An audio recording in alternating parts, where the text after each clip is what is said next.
ഒരുപാട് നേരം നിന്നാ അല്ലെ എന്റെ 3000 രൂപ തിരിച്ച് താളിയാ. ഈ ഞാൻ പട്ടിയെ കൊണ്ടുവന്ന് എനിക്ക് മുമ്പേ ഓടുന്നു, എന്റെ കാലിന്റെ ഇടയിൽ കൂടെ ഓടുന്നു. അതെന്നെ കടിച്ചിരുന്നെങ്കിൽ ആര് സമാധാനം പറയും? എടാ അത് സ്വന്തമായിട്ട് ആഹാരം കൊടുത്തിട്ട് പോലും കഴിക്കുന്നില്ല. ആ പട്ടിയും കൂടെ നിന്നെ കടിക്കുന്ന ഏതോ ഒരു പയ്യൻ ഏതോ വലിയ പട്ടിയാണെന്ന് പറഞ്ഞ് കൊണ്ട് തന്നെയാ.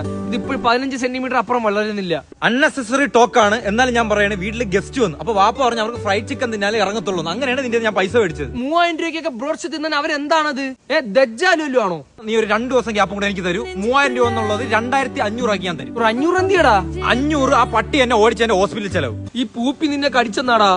ഈ മണുക്ക് സാധനോടെ എന്റെ പുറകെ ഓടിയത്. ഇത് കടിക്കൂടാ, പാവൂടാ, കണ്ണ് നോക്കടാ. ഞാൻ അങ്ങോട്ട് ഒരു 500 വരാം, വല്ല മേടിച്ച് കൊടുക്കടാ അതിന്. പ്രീ ഡിഗ്രി പിന്നെ ഏതൊക്കെ കോഴ്സൊക്കെയാണ് കലക്കി കൊടുക്കുന്നത് ഞാൻ. ആ 3000 രൂപ എങ്ങനെ വന്നേന്നറിയോ നിനക്ക് അന്ന് തന്നാ? എന്റെ ഇത്തടെ മോൻ നീ സെറിലാക്ക് വാങ്ങാൻ വേണ്ടി ഇത്ത പറഞ്ഞു വിട്ടപ്പം അതുവഴി നീ കൊണ്ടുപോയ പൈസയാണ് 3000 രൂപ. 3000 രൂപയ്ക്ക് സെറിലാക്കിന്റെ അതിന്റെ അതിശയന്റെ കൊച്ചാ. 2 ദിവസം കൂടെ ഗ്യാപ്പ് വരാം. പട്ടിക്ക് പ്രീ ഡിഗ്രി വാങ്ങി കൊടുത്തില്ലടാ. സെറിലാക്കല്ലേ അത് കൊച്ചിൻ്റെടാ. ഫാമിന്ന് കോഴിയെ പിടിച്ചോണ്ടോടാ നീ? കളിപ്പിക്കട്ടാ ഞാൻ, കളിപ്പിക്കട്ടാ. ഒന്നും ചെയ്യില്ല, പാവ.